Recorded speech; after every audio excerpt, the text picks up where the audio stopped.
today? I'm good, thanks. How are you? It's so nice to see you. Good to have you with us.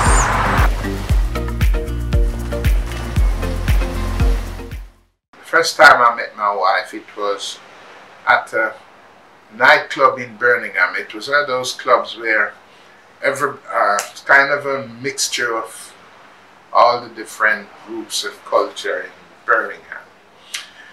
And I had a friend who was also a friend of hers, but we never know each other. And the friend says, "Oh, I have this friend here. I want you to take care of her." The reason why, this was the time when miniskirt was the thing. And she dressed in a very conservative way, as if she was an executive in an office rather than somebody at the club. She was not into that type of stuff. So I thought, Jesus Christ, what the hell are you doing here? You're so out of place. So I start talking to her, and the next thing I offer them a ride home, and that was it. We talked and fine. Then we went to another party about 3 weeks after, and there was this person again. She was with this friend, and it was so funny because I'd gone to the party with a friend, but not a serious friend, you know, somebody you go out with that weekend. And I decided I can't let these two travel all the way back in a taxi or a bus. I'm offering a ride back home. So I said to the other friend, "Sorry, you got to find your way home tonight." And I took them back to our home, and we spent about 2 hours just chatting and drinking tea. Then I asked her, says, "Well, do you mind if I come and take you out next week?" Say yes. And that was it. So that's how we met. And then after we were met, after a while we were living together, and then after a while we get married. Then I got a letter we were planning to go and settle in Africa, because I had a job there at the Nereri agriculture or whatever they had at the time. So my father sent me a letter saying he was dying. And I decided, you can't leave Africa to come to Jamaica for a funeral. So I'll just go and say goodbye to him. I arrived in 1970. Yeah. The whole family, you said. Yeah. I arrived we arrived in 1970 to Jamaica to look for my father. And I took my wife around, Negril being one of the places that, as a school kid, we used to come here for a school trip because it wasn't far. So this is one of the places I took her. She fell in love with the entire Jamaica, and she says, "Anything you're going to Africa to do, you could do it right here." So that's how we wind up coming back to Jamaica. It wasn't really first my idea. It was my wife who fell in love with the country. So we came back, and I must say my father didn't die until 2004. So 1995, I think it was. Right. So he lived a long, long life. He wasn't dying at all. How we acquire here, we always come to spend the day on this beach. It was a older English gentleman who had retired, just had 12 rooms. So at one time I heard he was selling it. So I said to my wife, "Oh, I hear Charles is selling." She says, "So what?" So I said, "So maybe we should go and make an offer." She said, "With what?"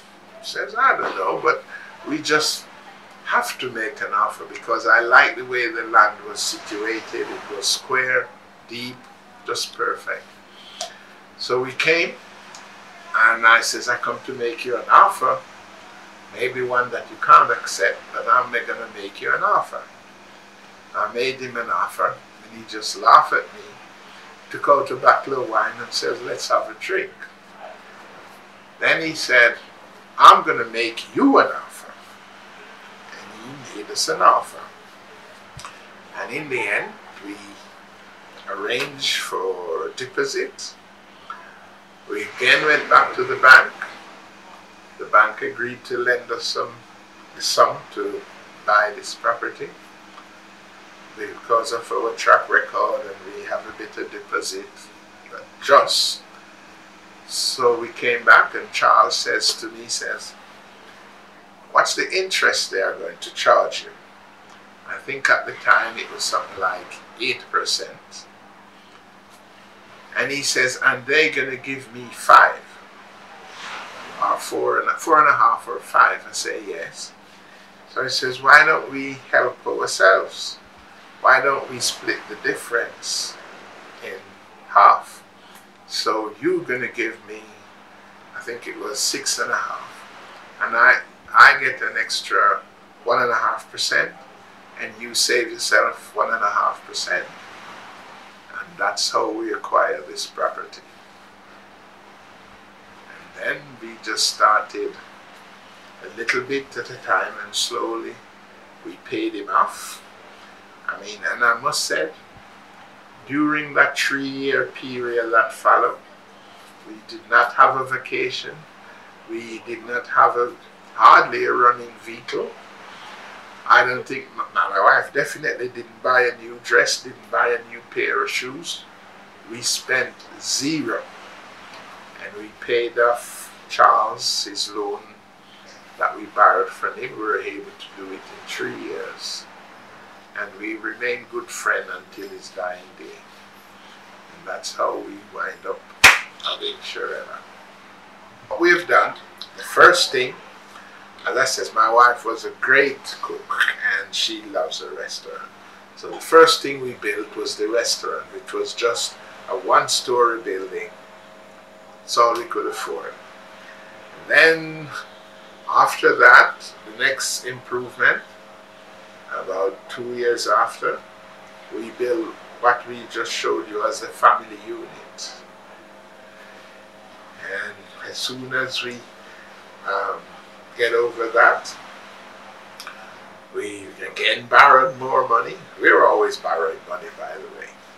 We borrowed some more money, and we put the sea view, the 12 sea view rooms. And I always look at that, and it represents 100 heads of cattle, because we were borrowing the money from the development bank, and they keep promising and filling up paper. So we started, and when we started, we had 100 head of cattle. When we finished, all we had was 1 little calf, which I gave to the guy who worked on the farm. So 100 heads of cattle has been sunken in that building. But we did it. We pulled it off and was opened up for Christmas. So, and it's the last building we did was 2018, when we did 9 suites. 9 junior suites. Right. So that's how we can. But one thing I tell everyone, right? When we bought the farm, the first loan we had was to borrow some money to stock the farm. So when the title came, the title went straight to the bank. And I've never seen the title until about 4 years ago. I asked the bank if they could send us a copy, because we were always borrowing money to improve the hotel, and we always use that farm title which was with the bank. So it has been stamped over and over and over, and they have issued new title, but I've never actually owned that title, has it in my hand, because we use it, but we never use it for any luxury. We never use it to buy a car. We never use it for anything but for the the business. And as I says, my wife was a great cook and a really hard, strong worker. So that's how we wind up here. That's how we wind up to be where we are today. And it's still her influence around the place. It's still her. The hotel still reflects part of what she is or what she was. And for instance, Charmin, who is like the executive chef and chief bottle washer and whatever, she taught Charmin a lot of her cooking skills and style and taste. So we continue to keep her vision of what the restaurant should be still alive. One of the things we'll be launching in a few weeks, because she was very passionate about this. She helped a lot of kids to school. So we're launching a scholarship for $1 million within a few weeks to help small kids. She was always very passionate about little kids able to go to school and function, and so we're launching a scholarship in her name. Alright, do you have particular schools in mind? Well, we have never done anything like this before. We have no experience, so we're starting just with the 2 schools around Negril, the Negril Primary and the Sheffield. And Monterey. Right, and Monterey. Just this little community in which we live. We're starting there. And as we get more experience in managing it and doing it, we may expand to others. What you let her all hear. Right. So she's done a great job. And you know, we just hope that 1 out of the 3 of them will be interested. They're still young. They're all under 30, so they're still very young. So hopefully that will be the future. Yeah, I must admit, when Sylvie and I, we were doing this, we weren't just doing it for ourselves and now. We were doing it hoping that it will continue. Right? That's how we see it. Whether it will be, that's something else we can only hope. When we just bought this place, there are only 10 rooms there. My wife and I, we had an idea of where we want to go, right? But there was no way, we didn't have the means of just get up and do it. We had to do it in little pieces at a time, but we knew what the end product should look like. But we just had to do it slowly.